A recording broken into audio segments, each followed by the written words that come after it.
From the center of the universe, Toronto, Ontario, Canada, this is the SDM Show with your host, Rob Cairns.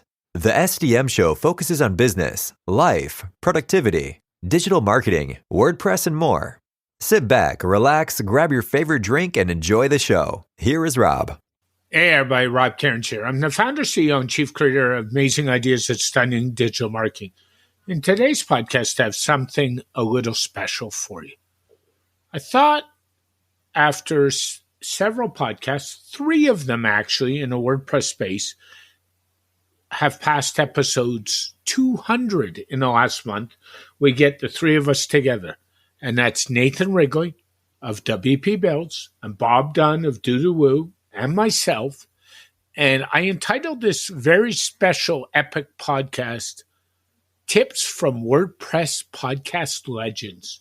I think you'll really like the banter that went on. So sit back, relax, grab your favorite drink, and listen to Nathan, Bob, and myself share with you some of the things that have happened to us in 200 podcast episodes.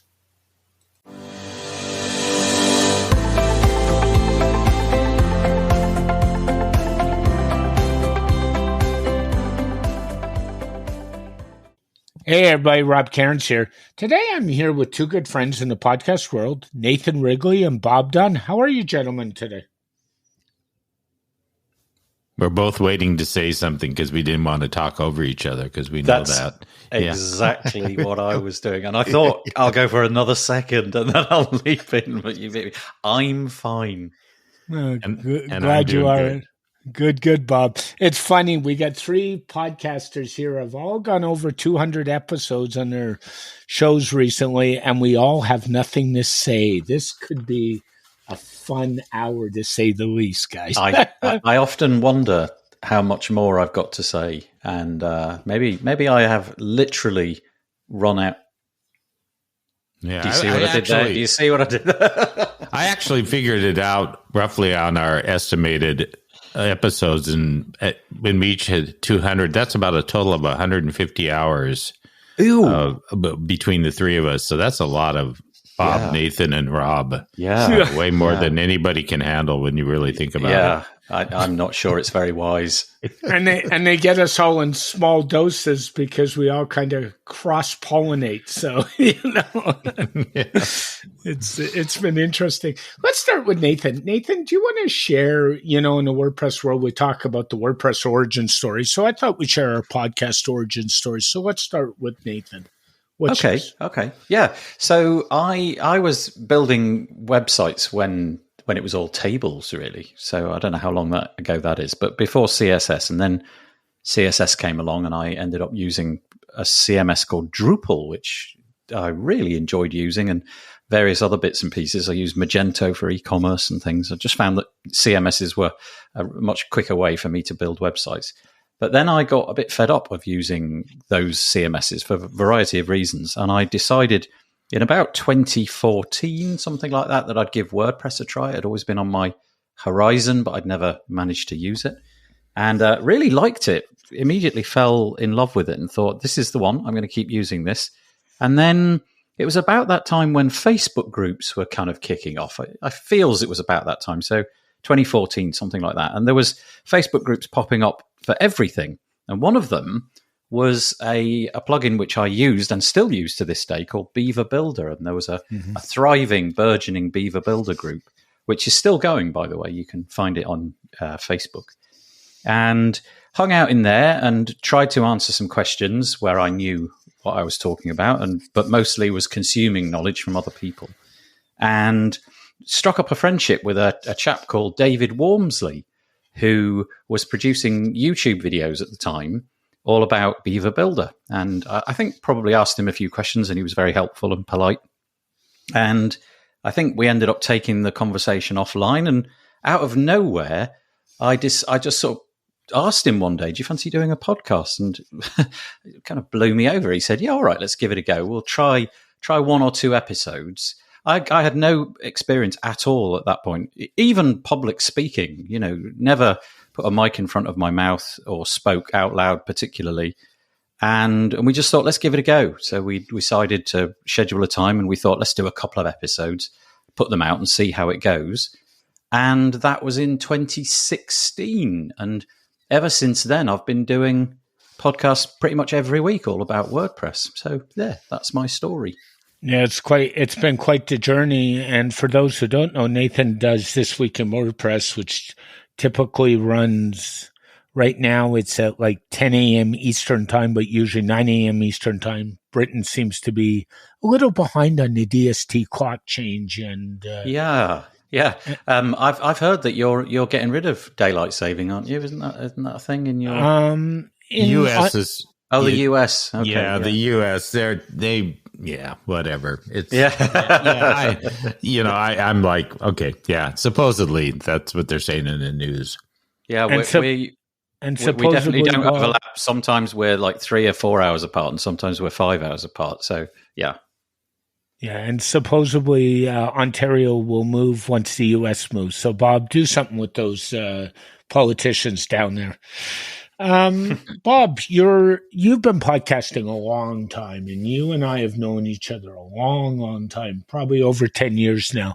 How did you get into podcasting originally? I've never asked you. Yeah. Okay, so kind of stepping back as Nathan did. So I started using WordPress in 2007. And I remember in 2009, even before I started the Bob WP brand, I was invited to a podcasting workshop. And two of my colleagues and friends who were actually at their peak in podcasting at that time, so they were early adapters. And they basically said, Bob, you got to start podcasting. And they had me at this workshop and poked and growled at me and everything. And I was like, and I was doing a lot of workshops and they just felt it'd be a good fit.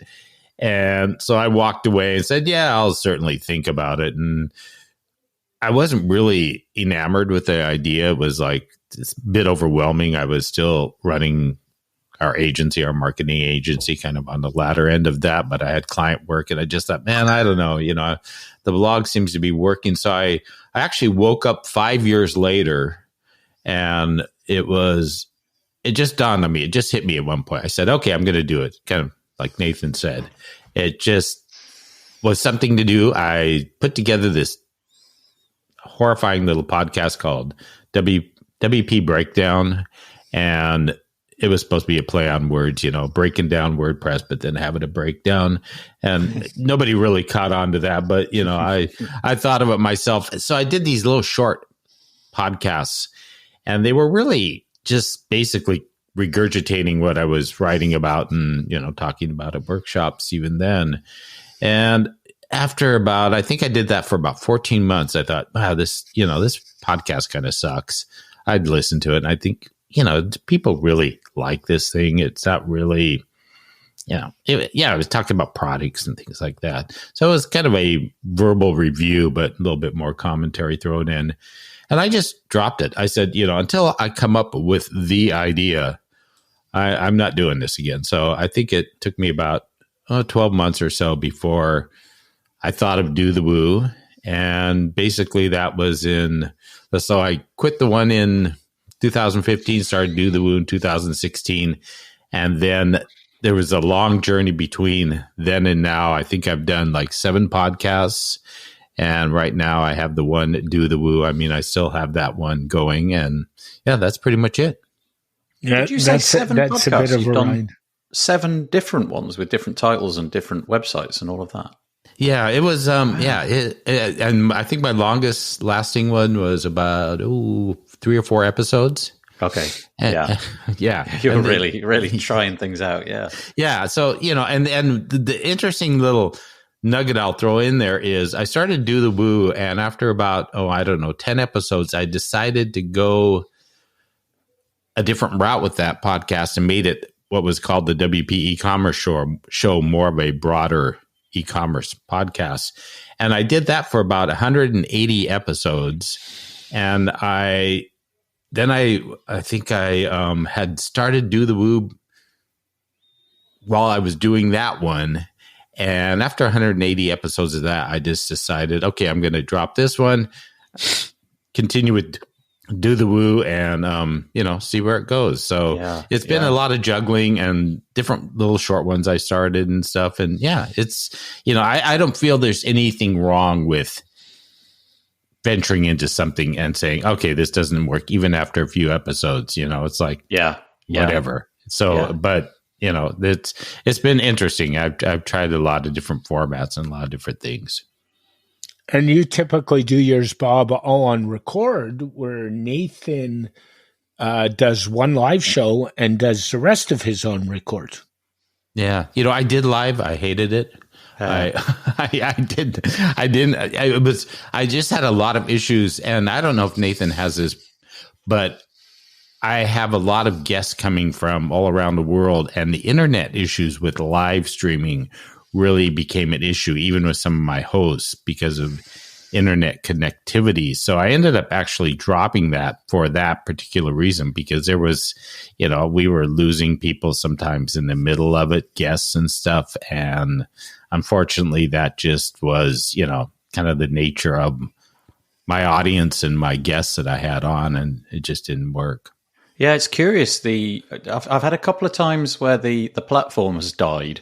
So the actual whole thing has just fallen to pieces. One time we were about halfway through and it just stopped. We didn't know it had stopped because we just carried on. It was only about half an hour after it had stopped that I realized, the little record light's not flashing anymore. But we just kept going. But in terms of the guests, most of it has worked absolutely fine. I imagine the bandwidth. I only started doing the live thing about, 2.5 years ago or something like that. And I guess the bandwidth is now a lot better. Mm-hmm. And also the software that's available now to do all these live streaming things is so cool. And it's just all in the browser. And, all of the difficulty and the setting things up and all of the different streaming keys and all that pain has been taken away. You don't need to do anything. You just set it up once. And then whenever you want to go live, you just click the button and it just goes out to all the platforms. It's so easy. If you are thinking of going live again, I would urge it, because I enjoy it a lot, and also the software is so good now. Yeah, and I did use what was it? I can't even think of the word. StreamYard, Bob?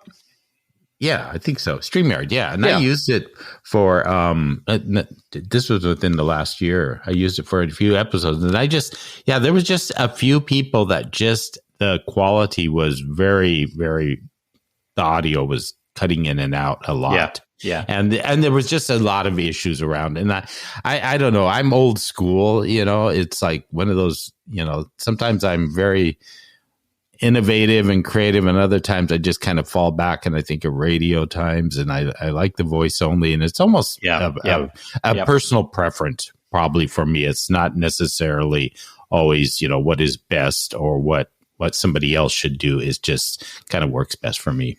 Yeah. Yeah, it's funny. I did a live show in December. I did like a year-end review, and I was in a spot where I had gigabyte down internet, good upstream, hardwired, and the sweet folks at Rogers decided to invoke a maintenance window right at the start of my podcast. And I was hosting. And it was like the first 20 minutes was tough, and then we kind of got through it. But it was like, that's the problem with doing live, is if anything can go wrong, it will, and you just got to roll with it. You have no. And I think, and one other thing, just to kind of throw in with live, I think another thing you got to consider is your guests. For me, I have my guests. A lot of my guests are first time they've never been on a podcast before in their lives, and a lot of them are developers that haven't even, I had to basically pull teeth to get them on there.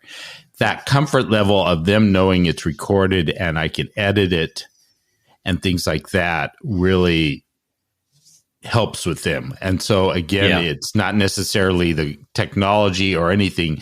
It's just who I bring on, because I know there's been, some of them have just had to start over at certain points, and they've asked me even, is this live? And I'm like, no. And they just, huge sigh of relief. So again, it's the people I bring on that really plays a big part into it. Sorry if you just heard a helicopter. There was a really big helicopter just went past my window, and it was very loud. But maybe you didn't hear it. I don't know. Didn't even hear it, Nathan. Okay, It's all good. Yeah. So, we've all been podcasting a while.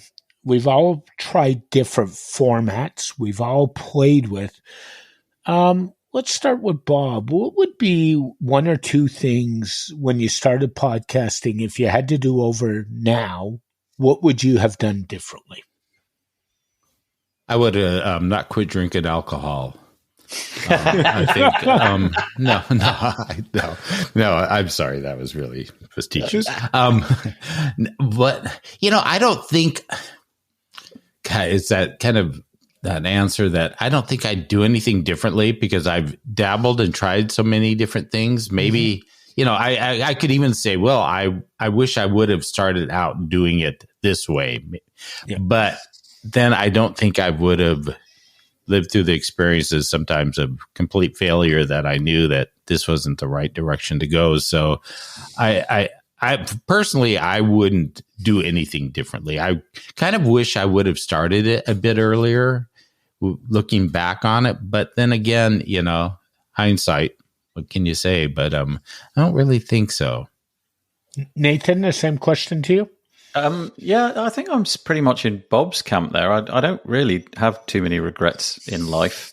And what I did was what I did. I mean, there's certain cool things that have come along that I wish had existed.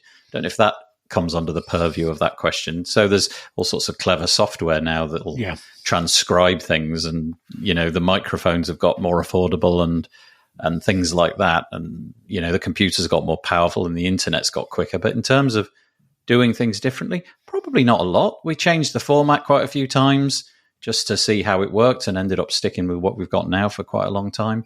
So no, not really. I'm gonna fire that back at you though, Rob. What would you have done differently? Yeah, it's an interesting. I don't have a lot of regrets, but two things I probably would have done was when I launched my podcast 3.5 years ago, I decided to have this brilliant idea of launching two of them at once and having never done one. I thought that was so wonderful. And then I said, oh, I wish I hadn't done that. So I did roll the two into the one.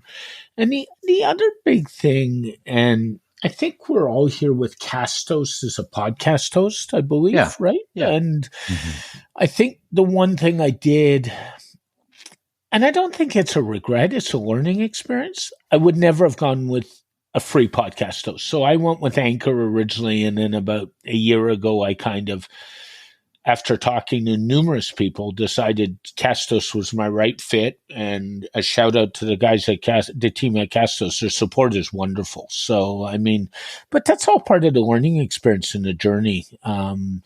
I've changed microphones a couple times, including recently again. I've changed. Internet is definitely better again. I've played with the format. So I typically now do a interview show, and then I'll do like a solo 15-minute show, and I rotate them. And that's kind of the format I'm sort of decided on. But we've all played and experimented with the formats, and that's part of the fun of this. I mean, I love podcasting from that standpoint. I hate blog writing. By the way, I haven't written a blog post in 3 years. So yeah, I don't like blog writing either. No, I know. And Bob, you still write some blogs, don't you? Yeah. Oh yeah. I'll probably do it till nobody wants to read them, which maybe it's already happened. I don't know. Yeah. So I gotta go. And we've all kind of gone there. Nathan, have you had a guest that really stands out, or somebody different that you really enjoyed talking to? Well, do you know what? I'm not going to answer that with a guest that came on once. I'm going to answer that in the most bland way imaginable, but it's true. The chap that I do the podcast with is called David Wormsley. He's on every other week on not the show that you've been on, but on just a regular podcast that I do. And that would be a person that I would like to thank, because he's been with me sort of through thick and thin. When Yeah, I mean, I don't know if he regards it as a joyous thing to do. I think he still enjoys doing it. I'm pretty sure he does. But there's absolutely no reason for him to continue doing it. But we've built up a very nice friendship over the years. We've done probably, I don't know, 150 odd episodes, something like that together. So that's pretty much every fortnight, every 2 weeks, spend an hour and a half doing the podcast recording and probably about an hour and a half chatting before that. So that's been one of the nicest unexpected consequences. I made that friend, and I think we'll be friends for life. And also the chap that I'm going to refer to as the traitorous Paul Lacey, Lacey. because it's just a standing joke. He'll get it. He came on and did the live show with me for I don't know, lots and lots and lots and lots of episodes. Not as many as David, but that friendship has been really nice as well. And we still talk on a more or less daily basis. We don't, not like audible chat, but we text each other like every single day, pretty much. And those friendships that I've gained have been really amazing. And some of the guests that I've had on, I've ended up speaking to rather a lot as well. But it's those two people, I think, that I'd like to commend. Yeah, I would agree with you. I know them both well. I chat with them both. They're both two wonderful people. So, kidding aside, we just they do a great job. Bob, same question to you. Boy, on the same train of thought with Nathan. I mean, right now I have, I believe, 12 or 13 co-hosts that do various shows, and they're all amazing. Yep. And as co-hosts, as far as guests, it is always hard to pinpoint a guest because everybody, they're all unique and they're all great. But I will say, I'm going to throw out this, and I know everybody's going to say, "Yeah, Bob, sure." Well, what's new? But Matt Mullenwig, we've had him on the podcast, I don't know, 3 or 4 times, and I've had the chance to interview him, and other co-hosts have. And the thing, I don't know what it is about Matt. I mean, the guy, obviously very talented, but how he comes across on a podcast, and you can throw anything at him, and he just comes up with the most interesting, visionary ideas and thoughts. And, sure, he, some may say, oh, he's, there's certain things that are kind of, on the plate that he always talks about. But we had him on one of our podcasts where we were talking more about the future, and everything wasn't just around WordPress. And it was just, I just love listening to him share his experiences because, who he is, there is a wealth of stuff there that we probably don't know, more than 5% of it, of who he really is. And every once in a while, a little bit of that comes out in some of these podcasts. And I think because of who he is, that maybe is part of it, is just hearing him.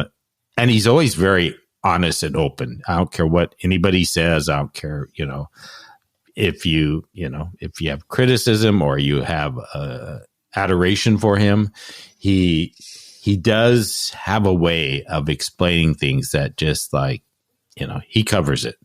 And he's always been gracious to go on. I know a lot of the WordPress podcasts, he was just on NPR, and, it doesn't, there's no barriers for him. It's like, he'll come on. So yeah, that's Matt, and everybody will say, yeah, okay, Bob, are you kissing up to Matt? But I'm not. He really is an amazing guest. I would agree with you. Matt is quite the one-of-a-kind person. Having met him a couple times, I would attest to that. It's funny, I threw that question out. I listened to both of you, and I tend to agree with you both. For me, podcasting has been in the journey a lot of the people I've met. Now, I've had good friends on, like the two of you. You've both been on with me a couple times. Bob and I did episode 200 together, which was a treat. I've been on both your shows in different formats, and it's the people. I've had people come out of podcasting have turned out to be amazing friends and colleagues that I probably wouldn't have talked to if I wasn't podcasting. And I kind of look at that. And then I was thinking about guests, and I'm a pretty technical guy.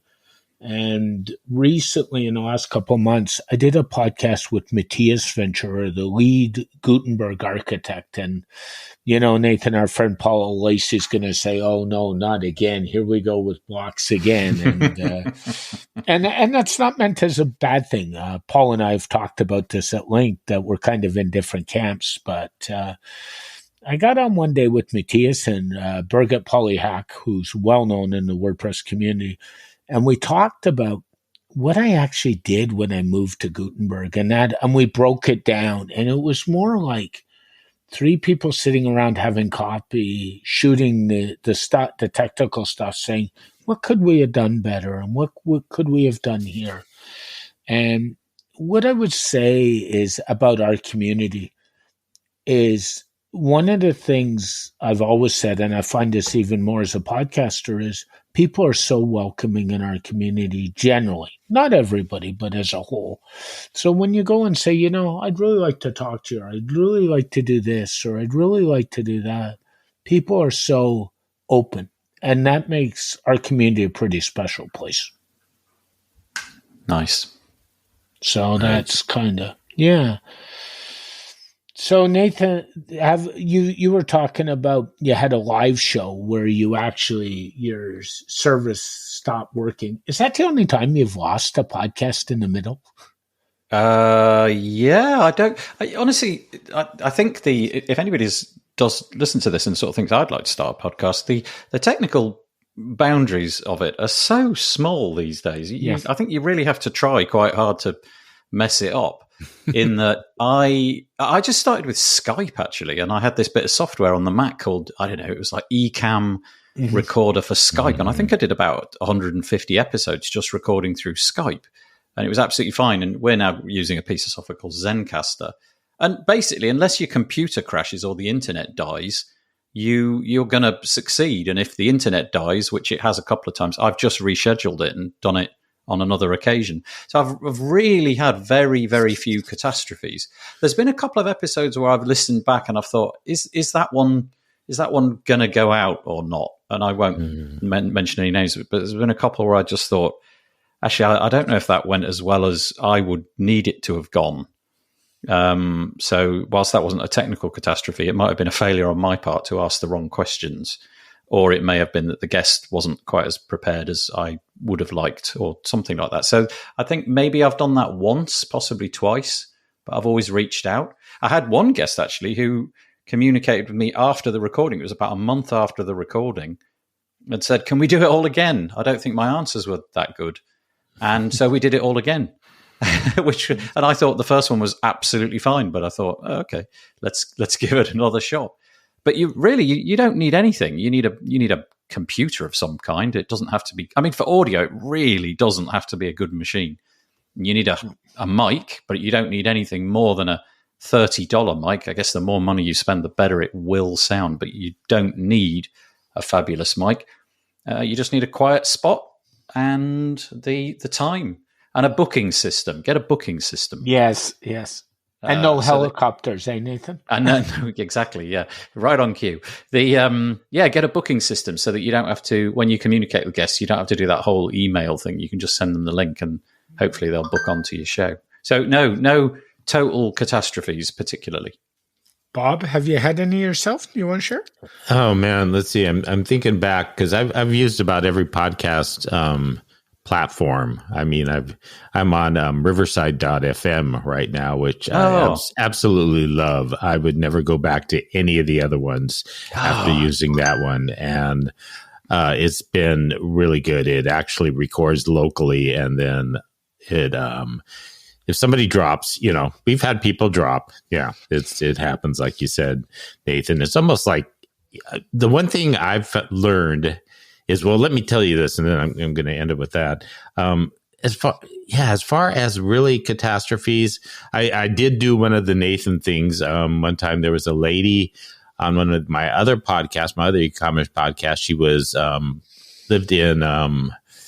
She had she was a store owner, and she ran a store, beauty products, and it was all produced in Ghana, in the villages in Ghana in Africa, and really fascinating. And at some point I realized I didn't turn the record button on. About 40 minutes into it, we're just talking away, and I'm looking down, and I'm thinking, should I say something or try to make up some story later? And I stopped. I told her, I said, I blew it big time. And she was so gracious. I mean, she was just like, oh, well, let's just reschedule. Will that work? And I'm like, well, okay. And she, very, very gracious. So that was those kind of, and that was total stupidity on my side. I mean, nobody to blame but me and my brain. So, that was probably the other one. Like Nathan said, most things are out of your hand and stuff. But it's and one of the things I found out, and Nathan, when you're talking about the technical stuff, is I know there's some podcasters out there that are going to really scowl at me now and make faces, which is nothing new, but I feel like people put too much pressure on guests. It's like, oh, my guest didn't have this podcast, this mic, or they use their earbuds, and I told them 100 times. There's all this stuff, and I found that, I listen to things. I go back, like Nathan mentioned, and sometimes I listen to maybe the quality and think, oh, that's a little rough, but on the other hand, first of all, they're my guests. I think of if I have a guest in my house, I want to treat them well. I don't tell them, do this, do that. Whoa, don't sit over there. It's like, be comfortable, enjoy yourself, at least to whatever extent. And that's how I am with guests. So I don't want to pressure them and worry about the technical part so much. And, they're already a lot of times under stress already because they don't do this very much. And they're just, I'm fortunate to get them on there. So adding on, I give them, show notes with the technical stuff in it, but I don't badger them. If things break, if things go off, I just say, hey, don't worry about it. I can edit. We can always, let's restart. Let's do this, whatever. I had one young man who, he must have restarted his answers about 8 times during the thing. The guy was nervous as all can be. And it's just, technical wise, you do the best you can. We're not NPRs. We're not, whatever other big podcasts. And if it isn't exactly up to what maybe we think of as our own standards as podcasters, sometimes you got to let that go a little bit. Yeah. Yeah. No, I would agree with you. It's funny because in 200 episodes, I think only once have I gone back to a guest and said, I really didn't like this. I think we should re-record. And actually, in this case, the guest declined. It was all ticked off at me. So, that happens. I remember that time. I knew that was you weren't part of that one. Thank you. Me ticking somebody off. What else is new, eh, Bob? And then there was a case recently where I was recording on Zencastr. I took a bit of a power blip on the host side, and it was like 5 seconds. And then by the time the router came up and everything else, and Zencastr went on and continued the recording. So I thought, oh, good, except for one problem. It dropped the whole last 50 minutes. So we had to go back and record. And my 2 guests were gracious as gracious, so it wasn't a problem. I mean, but that's the only 2 times I've ever lost. And by the way, Nathan, you kind of touched on equipment a little bit. I would agree. Like, just kind of start, get a mic, find a service, find how you're going to record. Even if you start recording on something like Zoom, we know after experience it's not the best platform to do a podcast on, but start somewhere and then just kind of improve. And my theory is talk to other podcasters. Most of them, and I've talked to both of you about equipment and stuff over the years, are more than willing to share what they do and what they use and what they like, and keep learning. I mean, because of Bob, I just added Auphonic to my podcast stack, which is one of those neat little programs that levels out the audio, for example. So you're always looking for an edge and just talk to people. I'm going to nerd out now. I'm going to tell you what I do, if that's all right. Yeah. whether you like it or not. So you're using Zencaster for recording, Yep. Robert, and Bob's using, what was it again? Riverside FM. Mm-hmm. I'm using one called Clean Feed. Don't know if you've come across this. Clean Feed is great, but it doesn't record into the cloud. You have to basically keep clicking save every sort of like 10 minutes or something. But one of the things that it does is it enables you to. So I could take, for example, so there's 3 of us on this call, and we've each got a separate audio track. You can take that and put it into something like Logic or Audition on a separate track, so you can consume the audio out of the browser and shove it straight into your editing software. And I found that to be really cool, because it means I don't have to then kind of re-import it at a later date and download it. It's all just going in real time. And what did I buy recently? I bought a new mic, which I really like. It's the Shure, what's it called? It's like the poor relation of the one that all the big boys have. It's called an MV7. And I kind of like that. Nice one. That's the one I think I've been referring to some people that didn't want to do the SM7. Yeah. Have you got that one? Because that's the really nice one, isn't it? Yeah, I've got. Yeah. I think this is about half the cost. But what's really nice is it's got so it's got a USB connection. Mm-hmm. So there's a little Mac app that you can. Well, you more or less have to download the Mac app to make it work. It's got an XLR connection as well, the traditional 3-pointed one. But so that you can do all of the limiting and adding of bass and clipping and all of that kind of stuff on the fly. So you don't have to do it in post-production with an edit. That's really cool. And then another bit of software, which I'm sure you've both come across, is called Descript.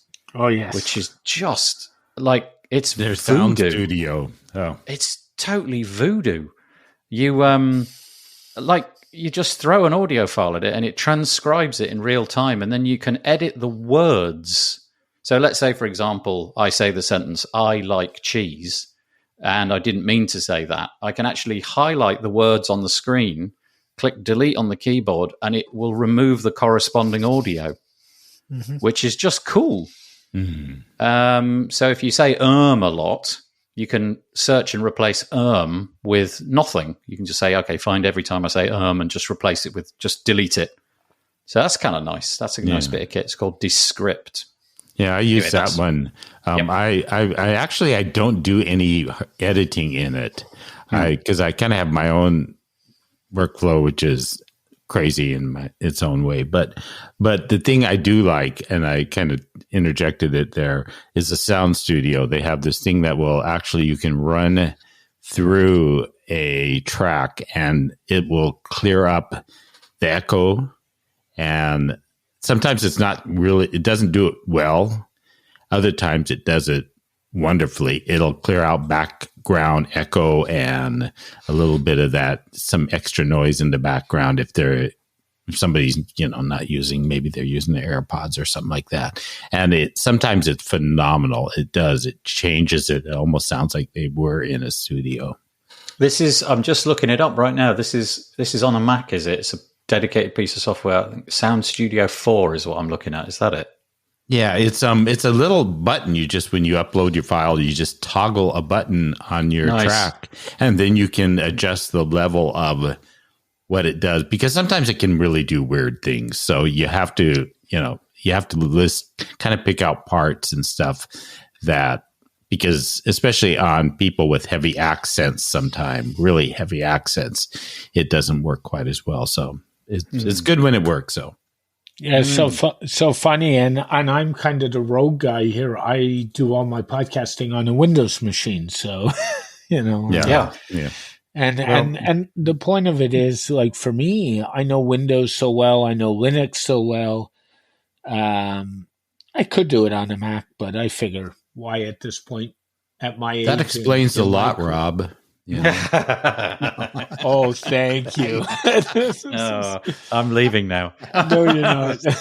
No, you're not.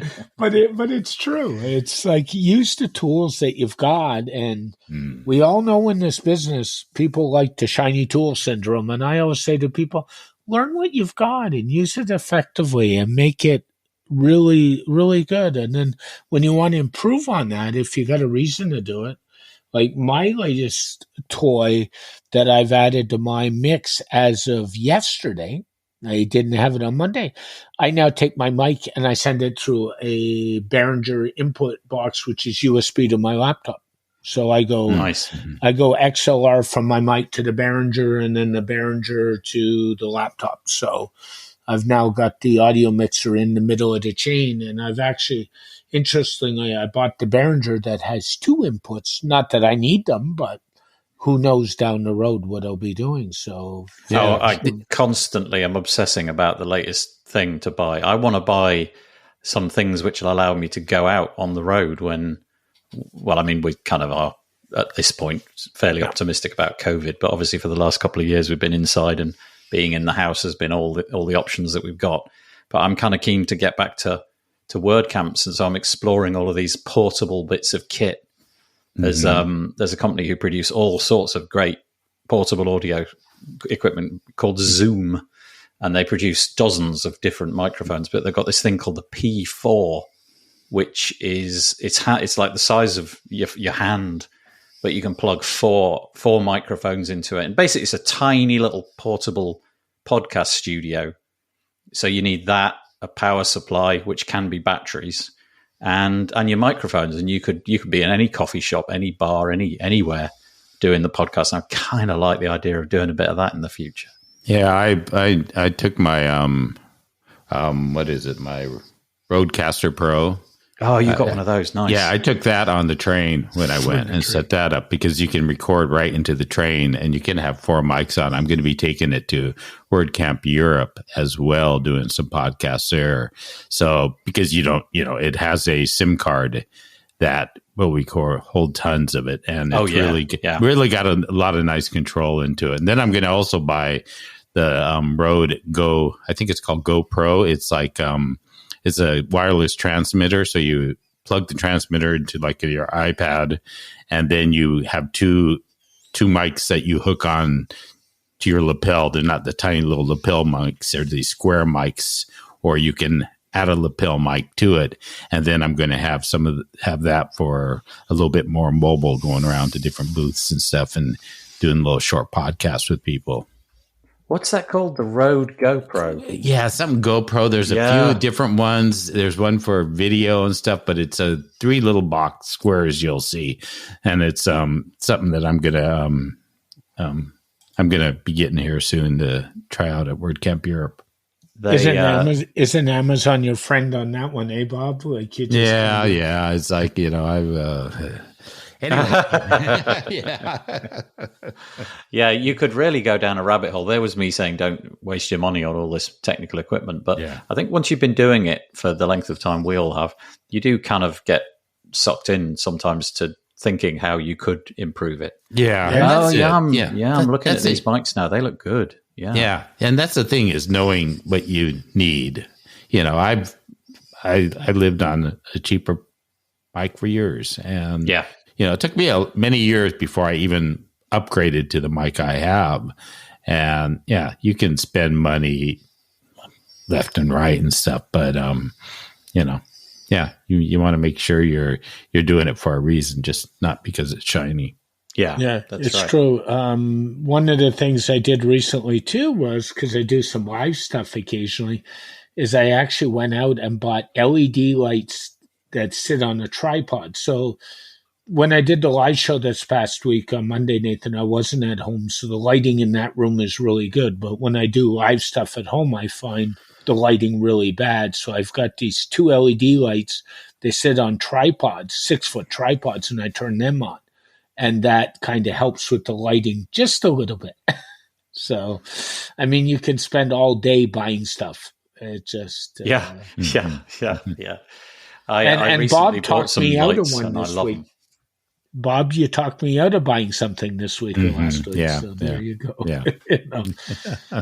I was looking at a Stream Deck, Nathan, and Bob and I got talking about it, and I'm like, no, I don't need to spend a couple $100. I've got one.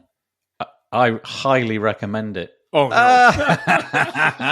Okay, and what do you use it for? Shall I tell you why? Yeah. So a Stream Deck, imagine like basically a little keyboard. In my case, it's got 3 rows of 5 buttons. And what you can do is you can map those to virtually anything. So you can tell it that when I press this button, do a thing. So as an example, I've got it on now. I can press the button and I've got some lights come on, right? And then I can dim them and okay, so you can do lights. That's brilliant. But what I've also done is I've mapped it to all the keyboard shortcuts that I've got to use to edit audio. So, and in some cases, some of those keyboard shortcuts are like really awkward three keys that are nowhere near each other. So that would take both of my hands.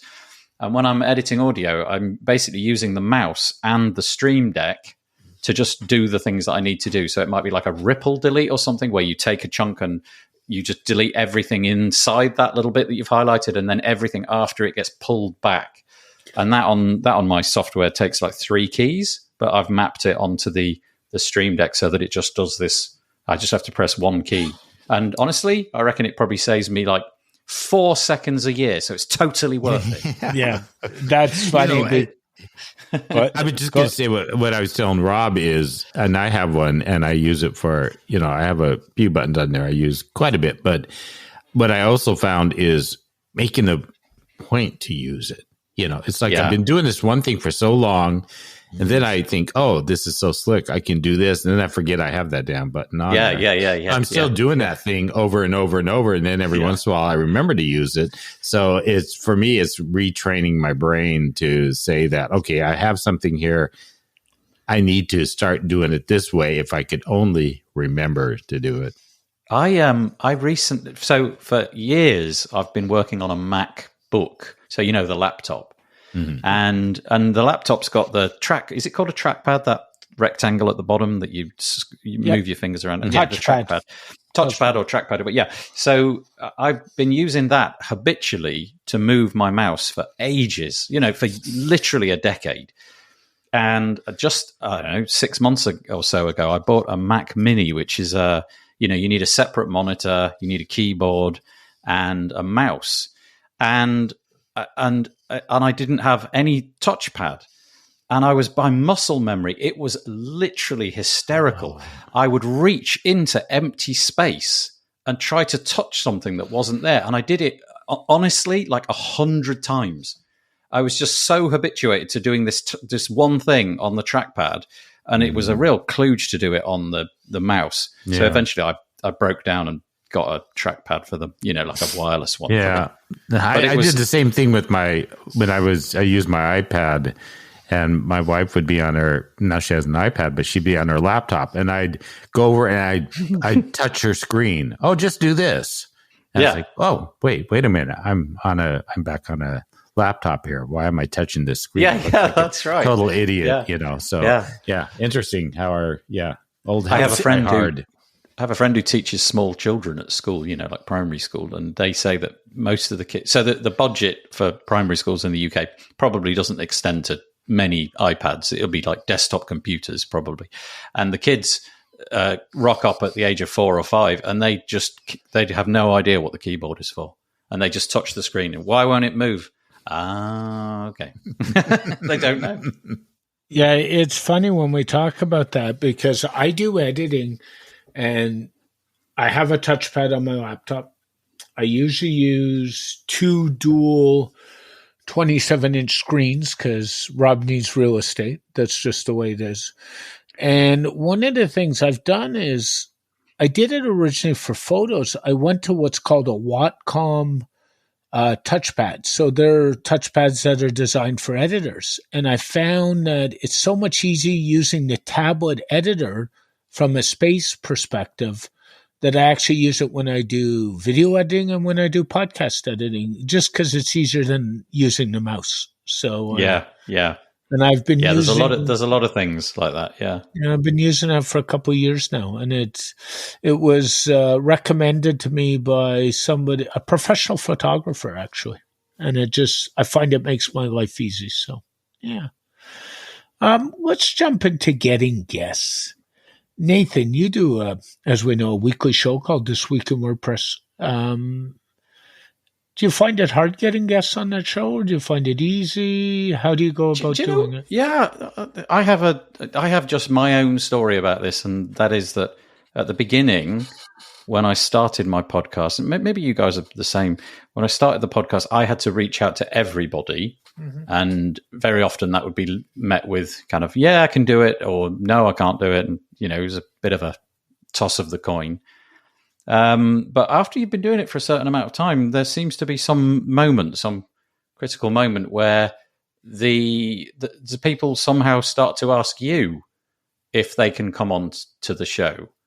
And that has been my experience broadly, but that's usually when there's one person. The live show where we've got 3 people, that's a little bit more. And so there's still a bit of outreach in that and asking people to come on. But on the whole, that calendar gets booked up all by itself. So I think it's just one of those things that the longer you do it, the more chance you have of getting your roster filled without you having to do too much outreach. But certainly in the beginning, there was quite a lot of hours spent writing emails and trying to persuade people to come on. Bob, what's getting guests like for you? Because you typically try to reach out to builders who aren't as well known sometimes. How does that fall?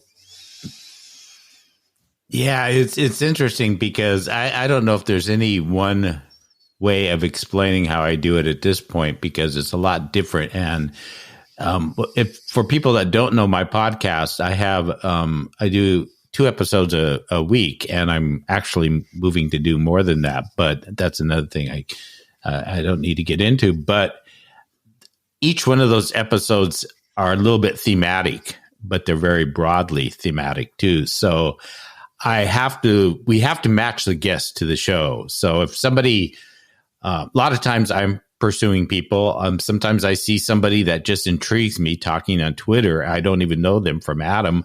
I'll look them up. I'll spend the time, research them a little bit, and I'll think, I think they'd be interesting to have on. So I'll reach out one way or another, and, I may get blown off, or they may be interested.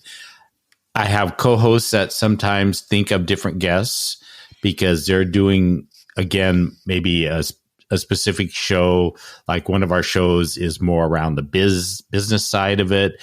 We have one show where all our guests come directly from WooCommerce.com. So it's I'm doing what I'm doing. It's a lot of work.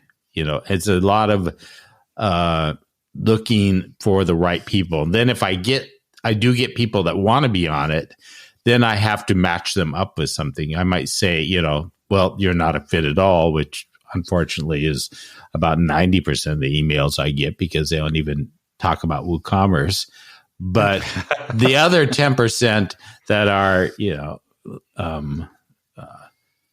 ones that actually make sense, I'll say, well, I think maybe you could fit in this one, or why don't I put you kind of in the Rolodex or whatever you want to call it?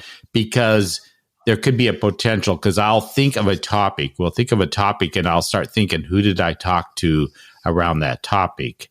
And so I'll reach out to those people. I'll go back to them, or I'll reach out to some people that I haven't talked to. So it's a lot more complicated, a lot more work on my end. But also I'm in the position where I'm more of a productionist than a podcaster these days. I mean, I have my co-host running a lot of the shows, so I'm doing a lot of that back end work, which I love doing, and I love kind of I like the challenge sometimes. Sometimes it can be frustrating, and especially if you have cancellations and stuff like that, and you have to wing it. But I've got a creative group of co-hosts, and I can always do things myself. So it's very flexible, but also very topic specific in a lot of cases. Yeah, it's so true. I find for me, it's just kind of, I do a lot of networking anyway. So I've pulled guests out of the post status community. I've met people on Twitter where I've liked something they have to say. I can remember Brian Gardner, Nathan, he was on your agency summit. And if you remember the panel you did with Brian and Nick Diego, you and Paul Lacey, and Brian said, I'd love to continue this conversation on Twitter, that he had such a great chat. And I reached out to Brian and said, you do want to continue the conversation? When, where, how? And Brian said to me, before we went to record, I opened my mouth and stick foot in it. And I said, yeah, basically. It's finding those opportunities, Rob. That's you hit it on, because that's a thing. You got to be like, whoa, this is perfect. This is what I would been thinking, or spur of the moment thinking. Yeah, and it was like the one that I alluded to that came out with Matthias. Birgit approached me and said, she was a big inspiration in my getting rid of a page builder and talking in the background. She said, we really should talk about it. Let's do this, And it's a lot of it's how you treat people. If you're gracious with people and you're understanding and you treat them well on social media, they'll treat you well. And that's something I kind of live by, right? So you got to kind of massage it and find those opportunities. So, be nice. Be nice is the key, isn't it? Just be nice. Yeah. Gracious. So it's so true. And, you've hit it on the head, Nathan. Like, being nice is the way to be. So, kind of want to wrap up with one more topic. And it's funny. I had somebody say to me last week, you do a 50-minute show and it probably takes you an hour and 10 minutes to do. And I just kind of chuckled and said, really? So I'm going to start with Nathan. What's a typical show take you? And I know your production schedule is probably a little different than Bob's, where, some of the stuff, not this week in WordPress, you probably record out a little more. You do your shows, you do the show for the tavern. What's the average time you put into a podcast, and how far in advance do you record out, except for the live show? So there's a few a few things here, some mistakes that I continue to make. The one that I do with David, we write show notes beforehand, and so there's probably a good hour in that, just the writing of the notes and the research and things. And then we get on a call, and we typically start at 9 a.m. on a Wednesday, and we probably speak for about 2 hours about what we're going to talk about. And then we record it, and that takes about an hour. So there's probably about 4 hours before I finish clicking record, and then it has to be edited and all of that kind of stuff. So that's typically what it takes for that. I can be really obsessive with editing, and that can take me hours and hours and hours and hours. And certain episodes, I literally just get the bug and get rid of every and smooth out every single join in the audio. And it's I don't know what's going on with me there. There's just no benefit at all to anybody, but I just habituate on it. In terms of the schedule, oh dear. Sometimes I am literally recorded 7 months ahead. So I've got episodes now. If I record a podcast episode with you today, it'll go out at the end of August. And that's just stupidity. I don't know why I've allowed that to happen. I did it a couple of years ago, and then I just blocked the calendar off. And then I said, I'll never do that again. That's just ridiculous, getting so far ahead, because it might be that the topic has gone stale, by the time 6 months has gone past. But somehow I've allowed it to happen again. Because I don't ever go into my calendar system and say, okay, stop allowing it for another 6 months. But after this episode is over, I'm going to go and do that because you've reminded me to do it. I'm holding my tongue here, Nathan. So am I. I'm not even going to comment on that. So am I. But I'm absolutely miles ahead sometimes. And then other times, I might be like, I've got to record one the day before it goes out. Yeah. Because I've got nothing in the roster. And so basically what we're learning here is that I'm hopeless with my calendars and organizing things. And that's the way I am. Bob, how do you kind of how do you answer it's easy to produce time, and how do you kind of schedule out? I know yours is a little different. Yeah, it is. It's and I I was thinking of that because I used to always struggle with people that were mentioning things and they were outdated by the time the podcast came out, and so I was always trying to anyway. So I record on every show. I record on Tuesday, and I do this with co-hosts typically. There is some planning time. We got to get everything in place. I got to make sure my hosts are good to go.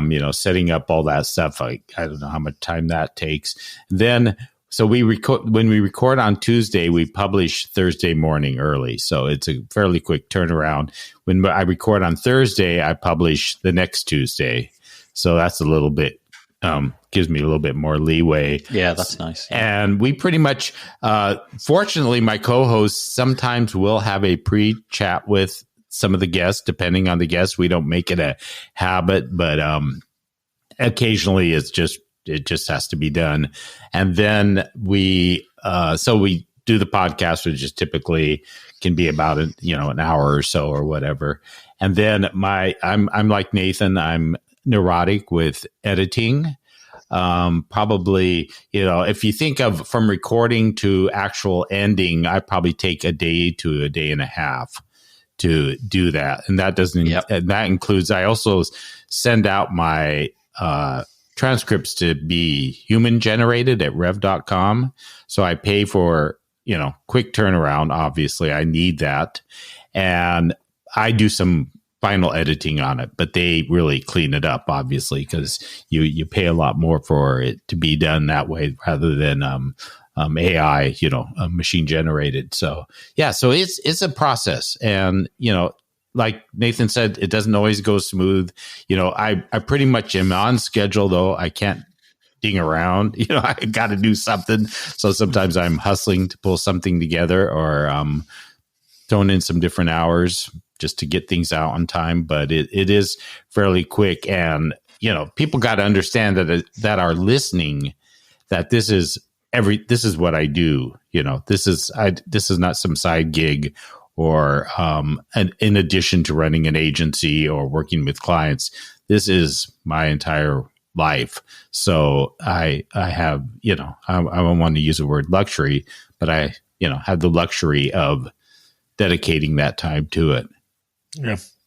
I would say, it's funny, but the way I kind of run, I find if it's an interview guest, I'm probably into the episode for 4 to 5 hours, typically. By the time I do the record, by the time I do any pre-chat, by the time I do some research if I have to. Sometimes I don't always know the guest well. I did one last week that flowed really well. And I didn't know the guest well, but the conversation, because of the pre-chat, went amazing, actually. So, sometimes you have to do those things, and it just takes time. And I can remember when I first started, I used to do a checklist printed out in Word for every episode, and I checked them off. Now I just do it in my head. It's like bang, bang, bang, bang. What needs to be done gets done. And, it just takes time. It's a timing endeavor, but for me, it puts years on my agency, so it's worth doing. So I like doing it. So that's kind of the key there. So guys, thanks for joining me. It's been a great pile of insights. Nathan, as somebody who wants to get a hold of you, listen to your podcasts, how is the best way? I was going to say something facetious then, and I just thought, no, I'll just say the normal thing. Go ahead. I was going to say through their ears would probably be my preferred method of listening. Yeah. The podcast can be found at wpbuilds.com. Alternatively, if you like the stuff that they do at WP Tavern, you can find it there as well. There's a different one. It's called wptavern.com/podcast. And Twitter, I don't understand Twitter, but I have an account and I pretend to use it. It's at WP Builds, but don't expect anything, frankly, because I haven't a clue. He does answer once in a while.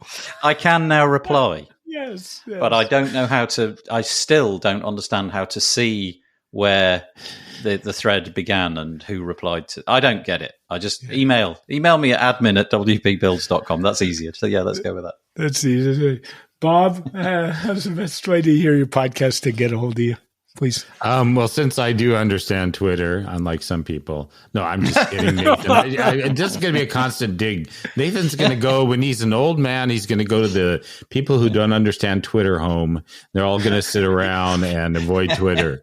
But seriously, on Twitter at Do The Woo. dothewoo.io is a site, and I'm on Slack. You can find me usually Bob WP here and there on various Slacks, Post Status, WooCommerce, WordPress, all those good places. You can find me just about anywhere. I have both their podcasts in my podcast catcher and listen to them regularly. And if you want to learn a little bit about WordPress, WooCommerce, follow them, add them, make it easy on yourself. Thanks, guys, for joining me. Have a wonderful day. Thank you so much. Thanks. My pleasure. Thank you. Rob here again. This podcast was one that I really enjoyed doing with two of my really good friends in the WordPress space, Nathan Wrigley and Bob Dunn. It was such a pleasure. I had them both on together at the same time, sharing their wisdom with you and me, and us all bantering about what it took us and some of the pearls of getting to 200 episodes. That was a lot of fun, and I hope the three of us can do it again sometime. Check out Nathan's podcast, WP Builds, and Bob Dunn's podcast, Do The Woo, for more great WordPress goodness to your ears in your latest podcast catcher. Thanks, guys. It was so much appreciated. Thank you for listening to this edition of the SDM Show. The SDM Show is brought to you by Rob Cairns and Stunning Digital Marketing. For more information about Rob Cairns and Stunning Digital Marketing, go to stunningdigitalmarketing.info. From here, you can connect to us on social media, go to our website, and even go to the podcast to subscribe. This podcast is dedicated to my late father, Bruce Cairns. Dad, I miss you very much. Keep your feet on the ground. Keep reaching for the stars. Make your business succeed.